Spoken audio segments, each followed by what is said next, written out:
दोस्तों स्वागत है आपका इस वीडियो में मैं आपको बताने वाला हूँ जेई का यहाँ पे सीबीटी 2 का पेपर आपका किस डेट में कंडक्ट होने वाला है। ठीक है, साथ में दोस्तों क्या ग्रुप डी में फिर से यहाँ पे आईटीआई लागू हो चुका है या फिर होने वाला है, क्या यहाँ पे आईटीआई यहाँ पे जो ग्रुप डी की भर्ती चल रही है उसको विथड्रॉ कर दिया जाएगा। तो कई सारे बात यहाँ पे चल रही दोस्तों, जो कि हाई कोर्ट में हियरिंग था और इस विषय में क्या-क्या यहाँ पे जजमेंट आया हुआ है, इस विषय में मैं आपको जानकारी देने का प्रयास करूँगा। साथ में दोस्तों टेक्नीशियन का रिजल्ट कौन से डेट तक ये आ रहा है, इस विषय में मैं आपको इस वीडियो में बताने वाला हूँ। दोस्तों यदि आप जेई सीबीटी 2 की तैयारी कर रहे हो और आपका ब्रांच सिविल है तो भाई किरण पब्लिकेशन की तरफ से प्रैक्टिस वर्कबुक लॉन्च किया गया है जो लेटेस्ट पैटर्न पे आधारित है। टोटल ये 14 सेट्स में आपको देखने को मिल जाएगा। दोस्तों यदि आप ये सभी सेट्स को लगा लेते हो तो मैक्सिमम टू मैक्सिमम क्वेश्चंस आपके पेपर के अंदर यहीं से देखने को मिलेंगे। ये पुस्तक आपको हिंदी अथवा इंग्लिश दोनों में अवेलेबल मिल जाएगा, तो जिस भी लैंग्वेज में आप कंफर्टेबल होंगे उस लैंग्वेज का आप पुस्तक को ले सकते हो।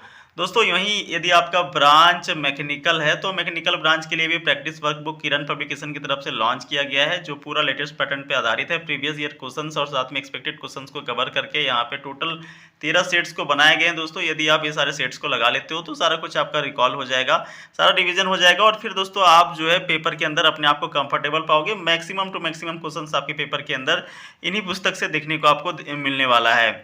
वहीं भाई यदि आपका ब्रांच जो है ये भी देखो पुस्तक आपको हिंदी इंग्लिश दोनों में मिल जाएगा, तो आप जो भी भाषा में कंफर्टेबल होंगे उस भाषा के अकॉर्डिंग अपना पुस्तक को ले सकते हो। ठीक है, वहीं यदि आपका ब्रांच जो है वो इलेक्ट्रिकल या फिर इलेक्ट्रॉनिक्स है तो इसके लिए भी यहाँ पे प्रैक्टिस वर्कबुक लॉन्च किया गया है किरण पब्लिकेशन की तरफ से। इसमें टोटल 15 सीट्स को कवर किया गया है।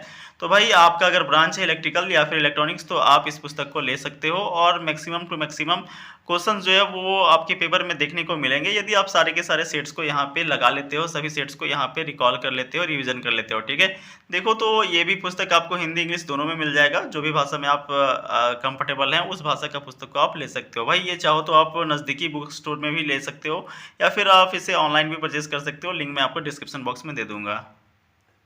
अब दोस्तों बात कर लेते हैं पहले ग्रुप डी के ऊपर। ठीक है, देखो ग्रुप डी में क्या हुआ दोस्तों, तो ग्रुप डी के अंदर क्या हुआ है तो ये मैं आपको थोड़ा सा बता देता हूँ। एक्चुअली के अंदर हुआ क्या दोस्तों, जैसा कि आपको पता है कि जो आईटीआई वाले कैंडिडेट हैं वो यहाँ पे केस कर दिए हुए हैं कि भाई जो ग्रुप डी की भर्ती है उसमें आईटीआई होना चाहिए। ठीक है, अब ऐसा होना भी जायज़ था क्योंकि इन्होंने जो है वो 2019 से ही एक नोटिस चिपका के रखा हुआ था कि भाई अब जो आने वाली लेवल 1 की टेक्निकल पोस्ट है वो सभी टेक्निकल पोस्ट के लिए 10th प्लस आईटीआई होगा। ठीक है, तो ये रेलवे की गलती है, ये 2019 से ही नोटिस चिपका के रख दिए थे सारे वेबसाइट्स के अंदर कि भाई अब जो है वो आईटीआई लागू होगा जितने भी ग्रुप डी के अंदर टेक्निकल पोस्ट है। ठीक है, तो गलती इनका तो है ही और इस कारण से जो अभ्यर्थी हैं वो केस कर दिए हैं। अब ये केस जो है वो हाई कोर्ट में चल रहा है दोस्तों अभी फ़िलहाल में, और यहाँ पे ये जजमेंट आया हुआ है कि अभी जो है देखो रेलवे के जो वकील हैं, मतलब जो आईटीआई के वकील हैं, उनका पक्ष यहाँ पे मजबूत देखने को मिल रहा है। ठीक है, और मजबूत होना भी चाहिए क्योंकि एक लंबे समय से इन्होंने जो है वो नोटिस चिपका के रख दिया। लेकिन चूंकि रेलवे के वकील का कहना क्या है, तो उनका कहना है कि भाई जो हम फुल नोटिफिकेशन निकालें उसके बाद हमने क्वालिफिकेशन में कोई चेंजेस नहीं किया है। ठीक है, जो रेलवे के वकील हैं उनके द्वारा क्या कहना है, तो उनके द्वारा ये कहना है कि जब हमने फुल नोटिफिकेशन निकाला उसके बाद कोई भी चेंजेस यहाँ पे मैंने जो वैकेंसी है इसके अंदर नहीं किया है। ठीक है, अब देखो क्या है दोस्तों, यहाँ पे 28 मार्च, ठीक है 28 मार्च को यहाँ पे नेक्स्ट हियरिंग है, अगली सुनवाई रखा गया है। तो ये 28 मार्च को हो सकता है कि अंतिम सुनवाई हो, इस दिन में आपका सब कुछ क्लियर हो जाए कि ये आईटीआई लागू होगा या फिर नहीं होगा।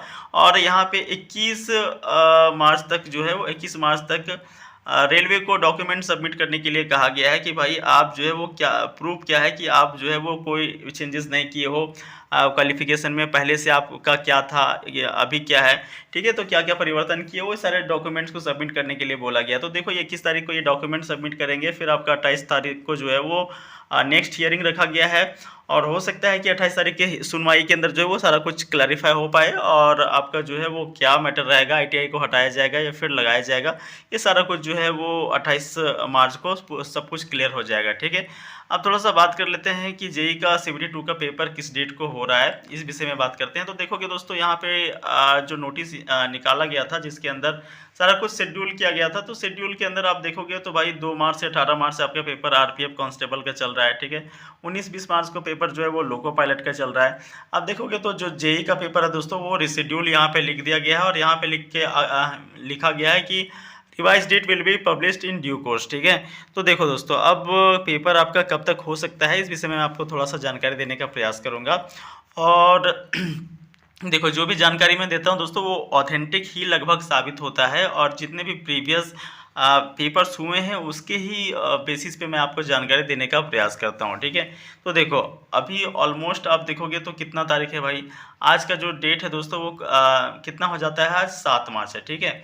तो देखो 7 मार्च है मान के चलो, तो भाई यहाँ पे आप देखोगे तो यहाँ पेपर जो भी कंडक्ट हो रहा है, देखोगे तो 1 महीना पहले ही ये अनाउंस करते हैं कि आपका जो है वो हम पेपर इस तारीख को लेने वाले हैं, ठीक है।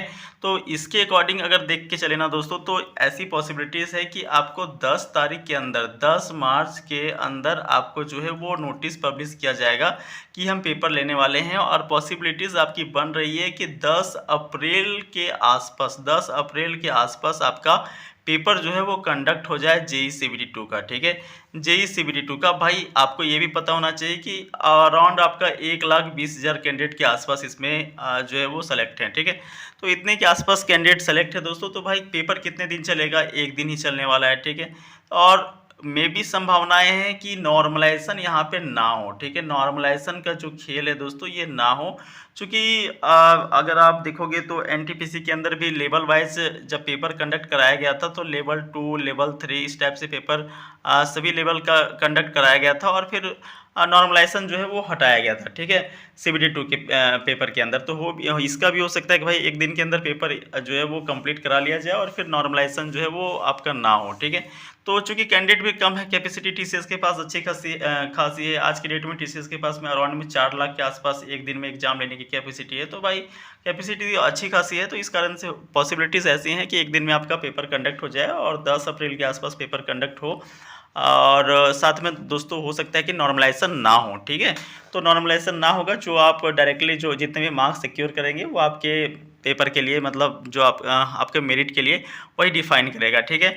बाकी दोस्तों, अगर आप इलेक्ट्रिकल ब्रांच से हो, इलेक्ट्रिकल से हो, और अगर आप मैकेनिकल से हो, ठीक है, या फिर आप आपका जो है वो इलेक्ट्रॉनिक्स है, तो इनमें से अगर ये ब्रांच से आप बिलोंग करते हो भाई, तो थोड़ा सा आपको मेहनत करने की आवश्यकता है। कहीं ना कहीं आपको अपने पेपर के अंदर भी और सारे पार्ट्स को कवर करने की आवश्यकता है, क्योंकि इनका कटअप जो है वो अच्छा खासा जाने वाला है। चाहे आप किसी भी आरआरबी से फॉर्म भरा है, आपने देखा भी होगा कि सीबीटी 1 का कटअप जो है वो अराउंड में सभी जोन से, जितने भी आरआरबी हैं सभी जोन से हमारा जो है वो अप्रॉक्स में 60+ ही रहा है, ठीक है। लेकिन अगर सिविल वालों को छोड़ दें, तो सिविल वालों का जो आप देखोगे तो ऑलमोस्ट जितने भी पोस्ट पे एलिजिबल थे सिविल वाले, वो मैक्सिमम टू मैक्सिमम पोस्ट के अंदर आप देखोगे तो वही कट ऑफ इनका जो है वो 45 टू 55 के अराउंड लगा है, ठीक है। तो खैर सिविल वालों का तो सिलेक्शन फाइनल जो है वो काफ़ी कम मार्क्स पे होने वाला है। बट अगर आप इलेक्ट्रिकल, इलेक्ट्रॉनिक्स या फिर भाई आप मैकेनिकल ब्रांच से हो, तो थोड़ा सा आपको जो है वो मेहनत करने की आवश्यकता है। सभी पार्ट्स को सही से कवर करने की आवश्यकता है। सही से अभी से करिएगा तो हो जाएगा, ठीक है। बाकी डेट मैंने बता दिया, उसके अकॉर्डिंग आप अपने आप को प्रिपेयर करके आपको चलना है कि भाई अब हमारा जो एग्ज़ाम है वो 10 अप्रैल को होने वाला है। तो इसके अकॉर्डिंग आप अभी से प्रिपेयर करना चालू कर दो। अभी से आप अपने आप को प्रिपेयर करो, आप दूसरों से आगे निकल जाओगे, अपने आप को सिक्योर कर लोगे रेलवे के अंदर, ठीक है। बाकी बात कर लेते हैं भाई टेक्नीशियन के रिजल्ट के ऊपर। तो देखो, टेक्नीशियन का रिजल्ट मैं आपको बताना चाहता हूँ। अभी आप देखोगे तो अगर एग्ज़ाम आपने देखा होगा किस प्रकार से शेड्यूल किया गया था, तो एग्ज़ाम आपका जो शेड्यूल था सबसे पहले एएलपी का था, ठीक है। उसके बाद आप देखोगे तो आरपीएफ एसआई का था, ठीक है, आरपीएफ एसआई का था। उसके बाद जो था दोस्तों वो आपका जेई का था, ठीक है। और उसके बाद आपका टेक्नीशियन का पेपर हुआ था, ठीक है, 1 का और 3 का। तो देखो इसका रिजल्ट अभी आउट हो चुका है, इसका रिजल्ट आउट हो चुका है, इसका भी रिजल्ट आउट हो चुका है। बचा कौन सा भाई, तो टेक्नीशियन 1 और टेक्नीशियन ग्रेड 3 का, ठीक है। अब देखोगे तो इसका रिजल्ट कब यहाँ पे घोषित हुआ, तो ये 26 फरवरी को हुआ, ठीक है। ये कब हुआ, तो 3 मार्च को हुआ। ये कब हुआ भाई, तो ये आपका 5 मार्च को हुआ। गैप कितना का है, देखो यहाँ से 4 दिन का गैप। यहाँ देखोगे तो 2 दिन का गैप, ठीक है।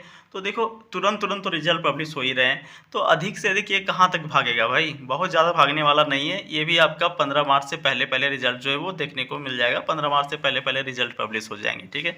बाकी देखो जैसे ही कोई ऑफिशियल नोटिफिकेशन आता है तो मैं चैनल के माध्यम से अपडेट कर दूंगा, चैनल को सब्सक्राइब करके रखिएगा। मिलते हैं नेक्स्ट वीडियो में, वीडियो पूरा देखने के लिए धन्यवाद।